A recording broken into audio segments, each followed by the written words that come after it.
Our guy, Greg Sankey, he's getting it done. Let's squad up. You're talking ball with the SEC Squad, sponsored by Game Time. From Alabama to Tennessee, from Georgia to Oklahoma, from Auburn to Texas, it's the local experts of the Locked On Podcast Network bringing you scoops, breakdowns, and the most comprehensive preview of the upcoming SEC weekend. It's the SEC Squad, and we have a seat for you. Hurt feelings and thin skin are prohibited. Squad up, you're part of the SEC Squad. Yes, this is the SEC Squad. No Chris Gordy, though. I'm Zach Blackerby, host of Locked On Auburn, filling in for Gordy. Stephen Willis, Locked On Ole Miss. John Miller, Locked On Mizzou. Jimmy Stein, Locked On Bama.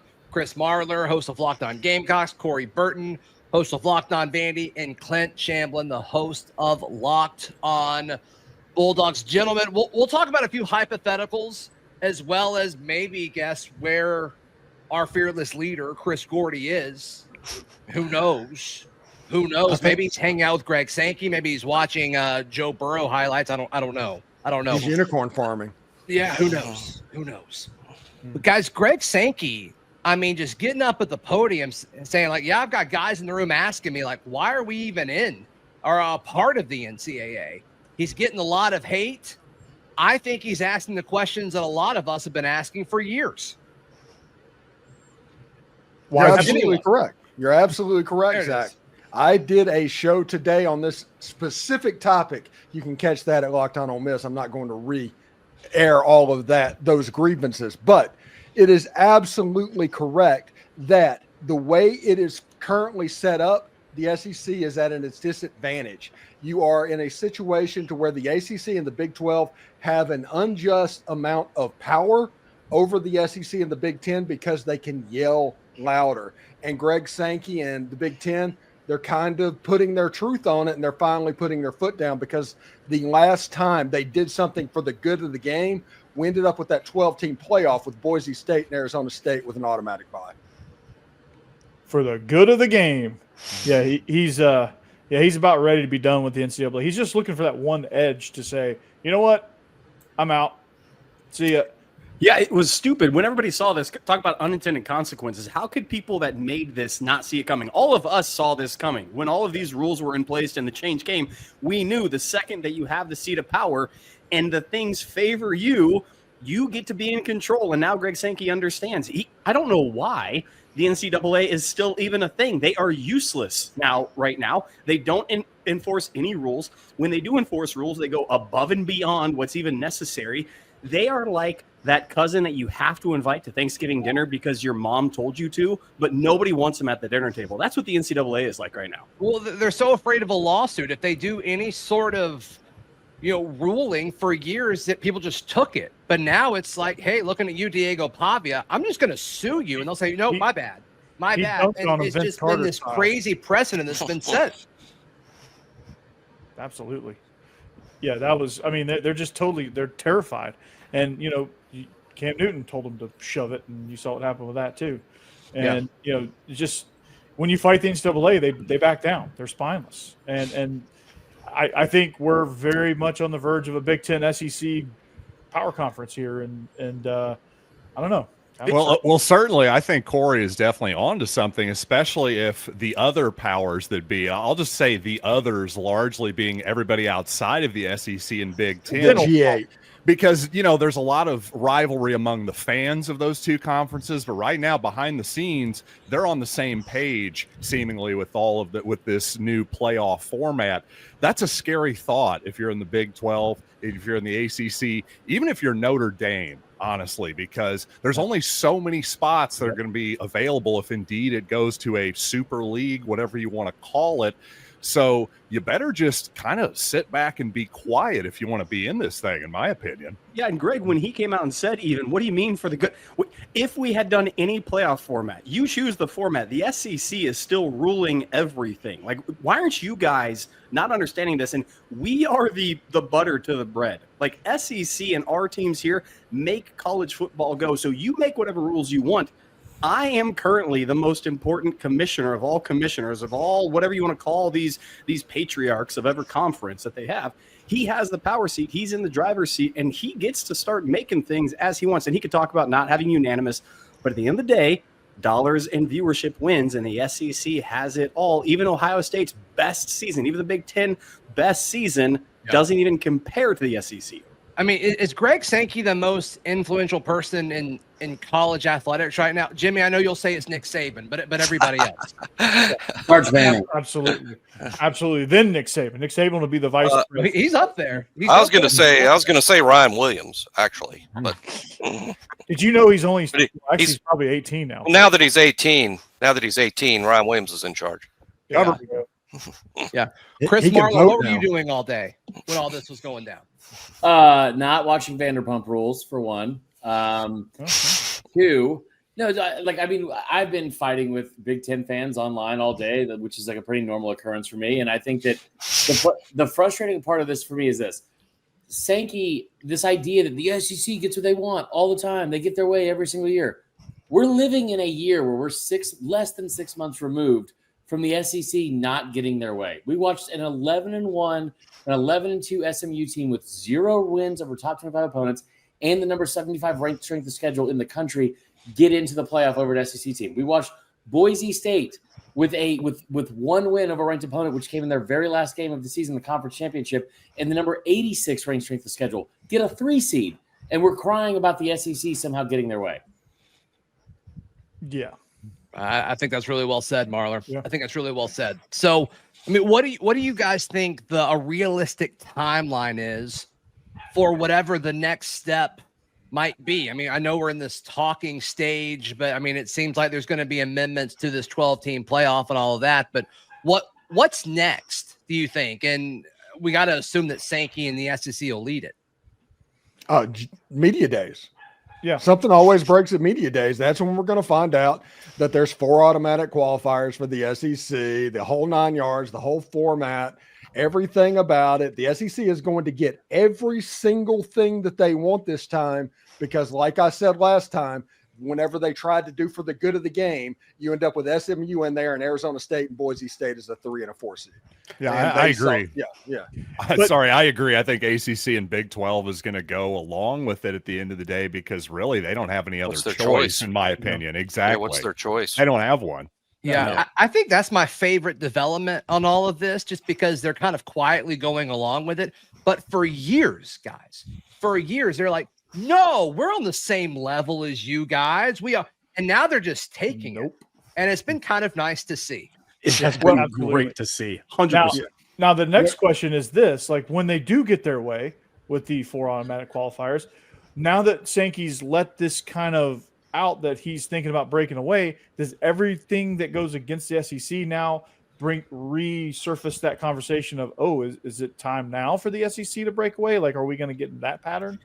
It'll be delayed. It honestly will be delayed. I think it'll be a situation to where there's going to be the 4 automatic qualifiers. That's going to happen. You're going to have the Big Ten SEC Challenge. You're going to have the cross-divisional game where South Carolina and Clemson play every single year because non-conference games will not hurt you. Matter anymore. Yeah. And once that happens and it's the conference things, you're going to have a TV product of a lot of great games, a lot of great inventory, and a playoff that has Fox and ESPN at the table, and they're going to NFL-like this bad boy. I'm all for it.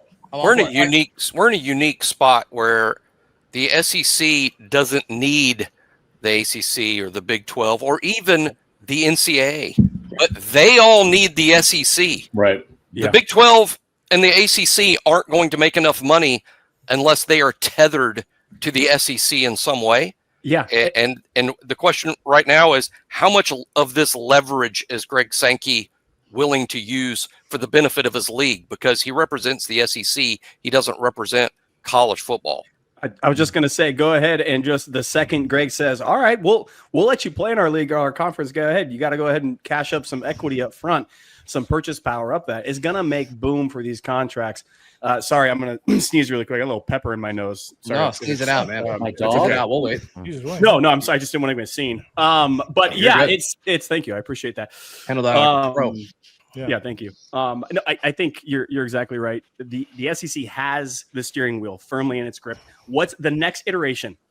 Rivalries are dead. I just say goodbye to those. Rivalries are dead, which is a shame. You're going to get them every once in a while to make viewership happen, but they're going to decrease entirely. Because like you've all said already, out of conference, don't lose. That's all you got to do. Just don't lose. Get through your conference. And if you get the automatic qualifiers, it doesn't matter. The SEC championship, I was talking about this. Alabama, I think, I promise you I'm not making this up. I think Alabama wins the SEC, but gets the SEC championship this year and doesn't need to win it and takes their foot off of the brake or takes their foot off the gas this year. The changes, I think, could come rapidly and quickly on this. That's what's going to wind up happening. If you get an automatic bid, automatic buy, it doesn't matter anymore what happens in the championship games. All it matters is 11 games or 10 games, or whatever the regular season winds up being, and people can go ahead and take a buy for 3-4 weeks at that point. Marler, go ahead. Marler, real quick. I saw you raise your hand. That was super, super polite of you to do. Go ahead, and then we'll move on to the next topic. Yeah, well, real quick, Clint, make sure we clip that soundbite, because if Georgia ends up beating Alabama, I want that to be saved so we can rub it in Clint's face as soon as that happens. He's to blame. Here's the funny part of this whole thing from a national standpoint. All these people that are crying about, well, the Big Ten plays 9 conference games. The Big 12 plays 9 conference games. What's going to happen, I will guarantee you right now, there is no chance they're going to sign anything that says we're going to play a 9-game conference schedule unless it guarantees them 4 spots in the playoffs. So the moment all these fans that have whined about them not playing a 9-game conference schedule, the moment that comes into play is the same moment you're going to get guaranteed 4 spots plus anything at large in the playoff. Mm-hmm. Yeah, I don't think that's a bad point at all. So if the SEC does get 4 teams in, let's play a game. Let's play a little scenario as far as if that were to happen this year, which 4 SEC teams might benefit the most? That's next, right here on the SEC Squad. Today's show brought to you by our friends at FanDuel. Can y'all imagine using anything other than FanDuel? I can't. No way. No way. When you look at the odds for who to win the College World Series, it's all SEC teams, and then like North Carolina's in there. The Razorbacks leading the way at plus 470. LSU, Vandy. No love for the number 1 overall seed. Okay. No, y'all have the 3rd best odds, which is interesting. I'm a little surprised by that. Okay. Texas is there at plus 1,000. The Tennessee Vols at plus 1,200.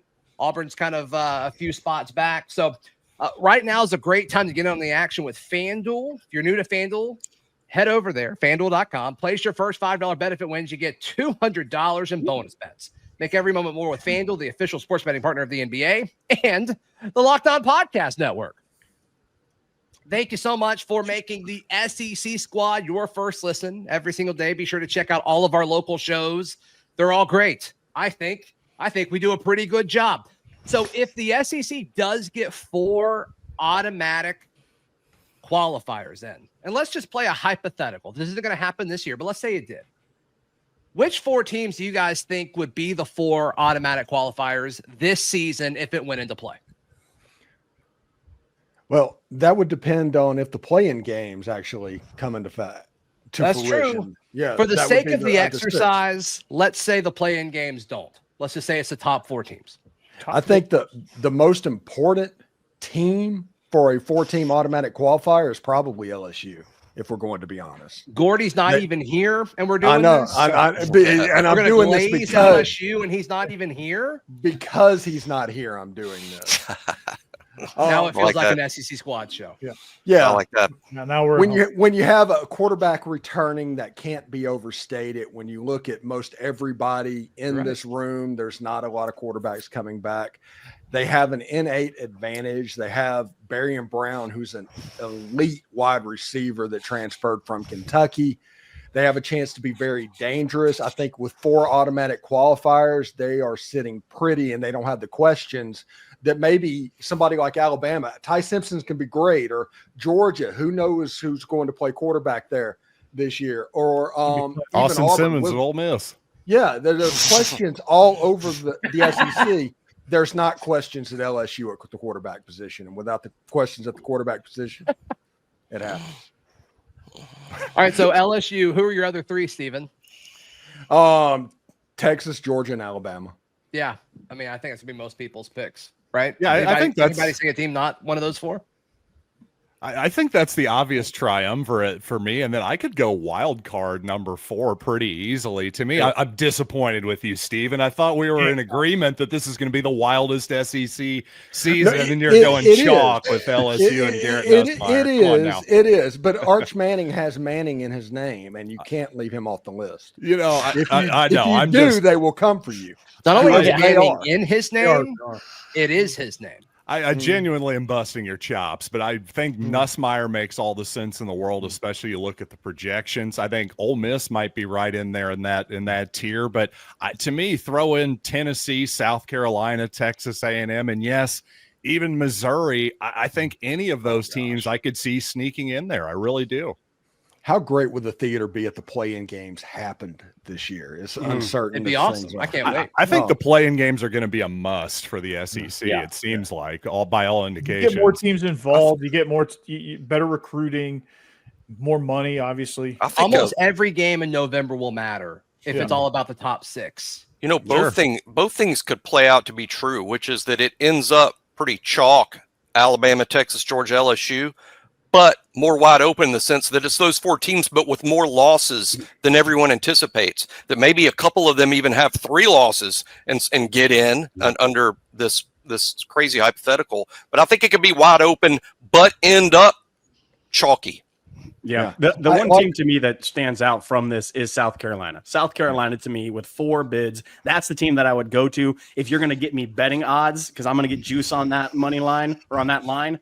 They get in because all it takes is, like you're saying, within striking distance into the season. And if you got a returning quarterback, like you said, Sellers comes back. I think he's the best quarterback. Yes, I know Nussmeier's there. I would take Sellers over him right now. I think I would have them in the play on probably at the 4 of the 4 teams. And the best defensive player in college football. Hands down. Not even close. Yep. Yeah, it's a dangerous team. I like hands down the best defensive player in college football. I mean, I think he's really talented. I just based on production, that seems like quite a. I think Caleb Downs at Ohio State would be up there. It's just rare that you would say that about a safety.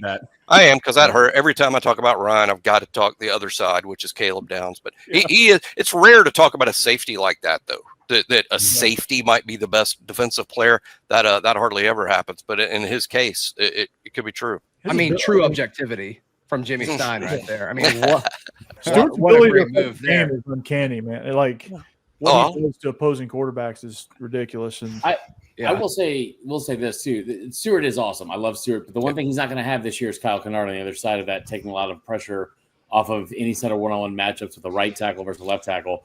I will also say this. It's hilarious to me. And I think a year into doing this and covering South Carolina, I finally kind of understood where the fans lie with this, because you're going into a season where Lenore Sellers just ended the year and South Carolina just ended last season with 6 straight wins to close the regular season, which everyone seems to forget was the longest active winning streak in the entire SEC. Not Texas, not Bama, not Georgia.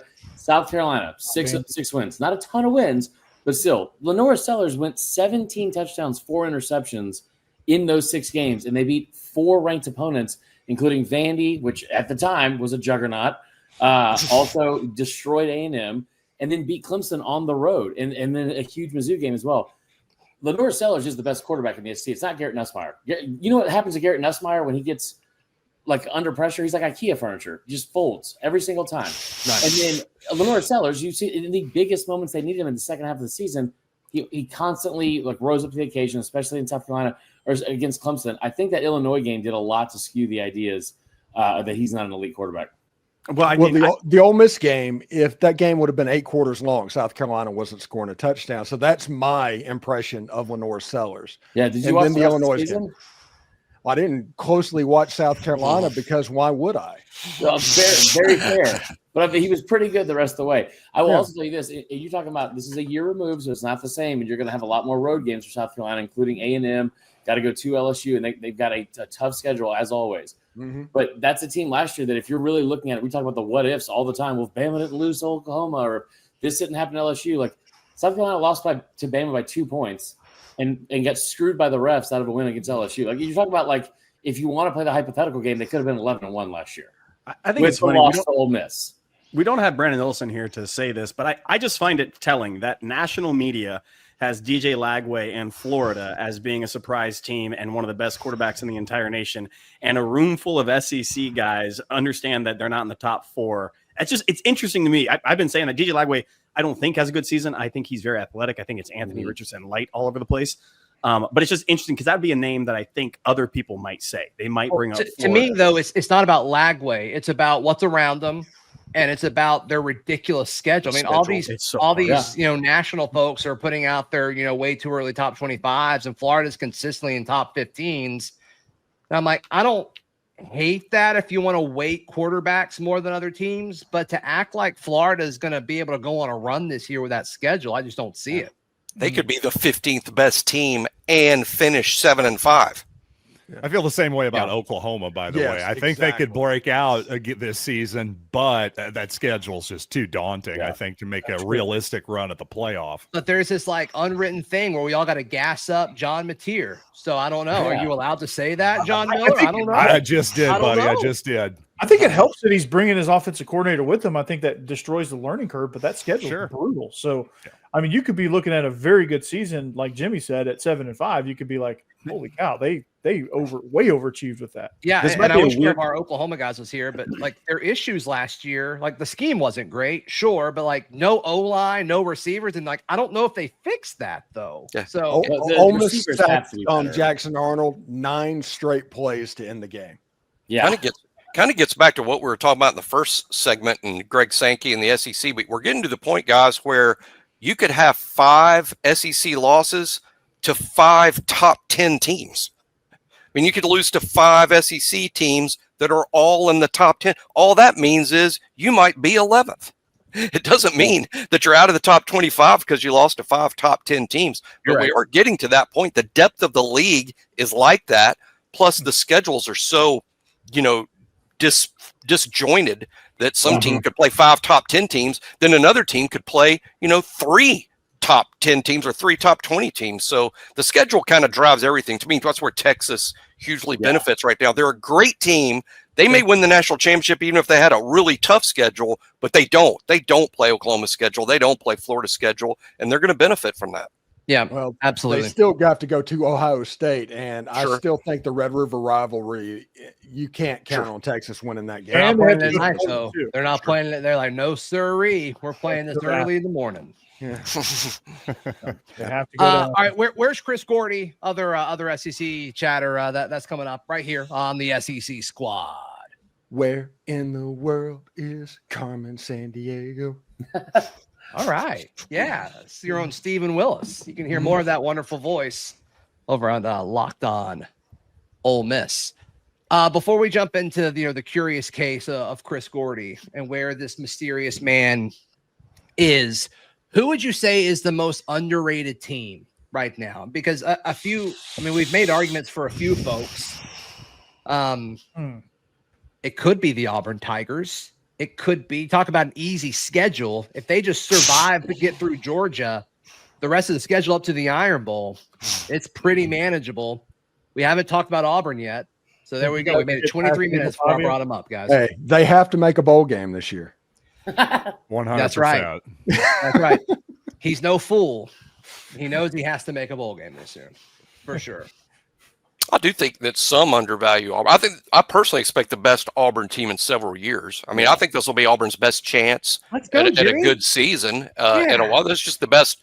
It's the best 1 through 22 they've had, and obviously a lot depends on Jackson Arnold.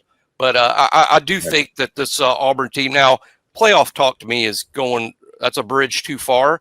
Okay. But 8 wins would be a tremendous season based on what's happened at Auburn in the last 4 or 5 years. And I do think 8 wins is extremely possible if Jackson Arnold is good. He's certainly got an outstanding wide receiver core. And I do think Auburn's dangerous. Auburn could beat, I don't know about Auburn in the playoff, but they could beat a playoff team. I will say this. Chances to beat a playoff team. I mean, obviously they play Georgia and Bama. I don't know. Those might be the only 2 chances they get. I don't think A&M or Oklahoma are playoff teams, but maybe Baylor. Who knows? I will say this. I think if Missouri figures out the quarterback position, they have a chance. But since I don't want to be accused of being a complete homer here, speaking of figuring out the quarterback position, why not Tennessee? Was Nico Iamaleava a top 5 SEC quarterback last year? I don't really think he was. I don't think he was terrible or anything. I think he was more average than he was, a lot closer to average than he was great last season. So to me, Josh Heupel, that system, plug another guy in there. There's another team that is being a little bit overlooked right now based on, I think, their actual odds. Who, by show of hands, just real quick, who wanted to see John Miller be a homer there? Because I did. Okay. I'm going with it. Well, would you like me to? I'll do it for you right now. Yes, you have the floor. Here's the thing. Eli Drinkwitz said, and he for all of his bluster and trolling, he loves trolling an opposing coach. Usually he's pretty honest with you about his roster. He loves this roster. Take that with a grain of salt if you want. But I'm telling you, you even look at the projections, Missouri, easily a top 25 team right now. They're being overlooked too. Most of the league will be shocked at Missouri's record over the last 3 years. It would surprise everybody but Missouri fans. Their record over 3 seasons matches up pretty well, and it's kind of even hard to call them an underdog at this point. They're like 21-5 in the last 2 years. And also, I will say this. We're going to look up and it's going to be, we're all going to be watching Hocus Pocus, some with the kids, some just me with their dog by themselves. It's a great movie. And we're going to say, wow, Missouri is 6-0. What's going on? Because they don't leave home early on. I'm very excited about that game against Kansas. I think they're going to be great against them. And I don't think they're going to have a ton of huge challenges on that schedule again, because it's the same schedule as last year. Like, they avoid a lot of big names on that schedule.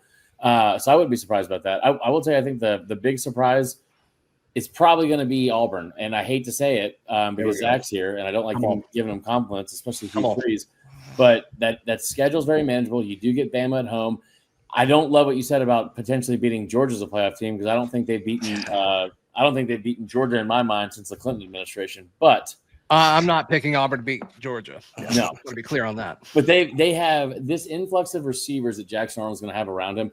Again, I've said this like ad nauseum all offseason. He was behind an offensive line last year that had 50 sacks allowed. It was 18 more than the most Oklahoma had allowed in the last decade. And they were the worst offensive lines in that category in the entire country. He's going to have a ton of talent around him. As long as he and his head coach can't have a weird public bickering fest like they did last year with Peyton Thorne, he should be good. Yeah. What date is it socially acceptable to watch Hocus Pocus? May 28th. Oh my God. Never. All the way through. Never. Halloween. I'd say at least August. At least October, right? October. That's an off season. It's not that good of a movie. I don't think so. I'm not a fan. We're starting a Locked On Halloween Disney Channel movie. No, we're not. Episode. Yes, we are. I can tell you that is. I have on good authority that's not happening. Locked On Hocus Pocus. Look, this is going to sound weird, and I have not been this guy ever, because every single year, this is the team that people select preseason to make a run, and it's foolish. And I'm going to tell you right now, it actually makes this the most sense to me this year, and Texas A&M is being dogged on, and here is why. They have an influx of talent. They have a coach that I actually view as very respectable. He has proven it before. He's been there.